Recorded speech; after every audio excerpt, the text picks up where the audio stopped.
Friends, welcome to my channel Shribriddhi vlogs. আজকে আমি বানিয়ে নেব ঘি এবং ঘিয়ের চাছি দিয়ে ফ্রাইড রাইস। আমরা কিন্তু ফ্রাইড রাইস অনেকেই বানাই, বাট ঘিয়ের চাছি কিন্তু খুব কম লোকেই ব্যবহার করি। অনেকেই আমরা বাড়িতে ঘি বানাই, সেই ঘিয়ের চাছি দিয়ে কিন্তু খুব দারুণ একটা স্বাদের ফ্রাইড রাইস কিন্তু তৈরি হয়ে যায়। দেখো, আমি কড়াইতে ঘি গরম করতে বসিয়ে দিয়েছি। হ্যাঁ, অনেকে কিন্তু চাইলে সাদা তেল ব্যবহার করতেই পারো, বাট যেহেতু এটা ঘি এবং ঘিয়ের চাছি দিয়ে ফ্রাইড রাইস বানাচ্ছি, তাই কিন্তু আমি পুরোপুরি এখানে ঘিটাই ব্যবহার করব। তো দেখো, কড়াই বসিয়ে দিয়েছি ঘি গরম হতে। ঘি বানানোর দুরকম প্রক্রিয়া রয়েছে। দুধের সরটা কড়াইতে দিয়ে যে ঘিটা বানানো হয়, আমি কিন্তু সেই চাছিটাই এখানে ব্যবহার করছি। একদম কিন্তু পুড়ে যায়নি চাছিটা। তো দেখো, ঘি গরম হতে কিন্তু আমি এখানে গরম মশলা ফোড়নে দিয়ে দিলাম, সাথে দিয়ে দিলাম কাজু কিশমিশ। কাজু কিশমিশ কিন্তু আমি আগে থেকে একটু টুকরো টুকরো করে রেখেছিলাম, আর আরেক ভাগে রেখেছি গরম মশলা গুঁড়ো করে। তো দেখো, খুব ভালো মতো ভেজে নিচ্ছি। সুগন্ধি দেখো বেরিয়ে গেছে, সুগন্ধি বেরোলেই কিন্তু বোঝা যাবে যে হ্যাঁ, মোটামুটি আমার ভাজা হয়ে গেছে। একটু লাল লাল করে ভেজে নিচ্ছি।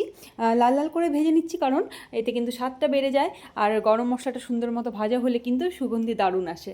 তো খুব ভালো মতো ভাজা হতেই কিন্তু আমি এখানে দিয়ে দেবো ভাতটা আগে থেকে আমি করে জল ঝরিয়ে রেখেছিলাম। এই দেখো, ব্যবহার করে নিচ্ছি ঘিয়ের চাচি। তোমরা দেখতেই পাচ্ছ ঘিয়ের চাচি কিন্তু একেবারেই পুড়ে যায়নি, হালকা লাল লাল একটা ভাব রয়েছে।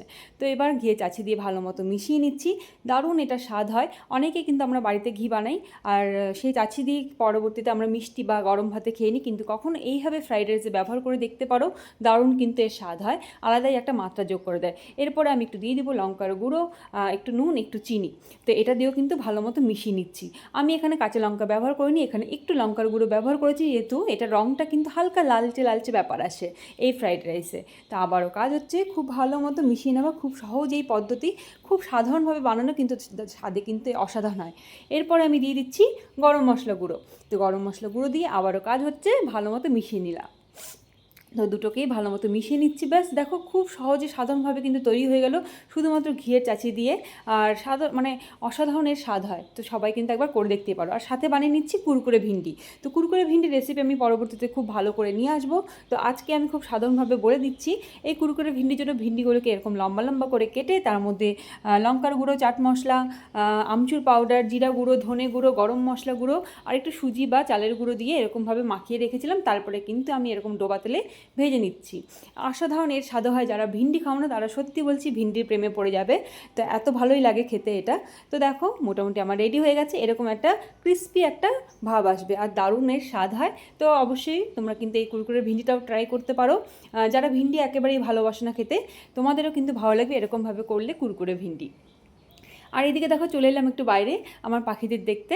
তো জানলায় ওদের আনাগোনা থাকেই, আর যেহেতু একটু দানা শস্য ছড়িয়ে দিই, ওরা কিন্তু রেগুলার আসে। তো ভাবলাম রান্না করতে করতে ওদের দেখতে কিন্তু আমার বেশ ভালো লাগে। আর এদিকে দেখো, আমার মেয়ে বসে পড়েছে ড্রয়িং নিয়ে।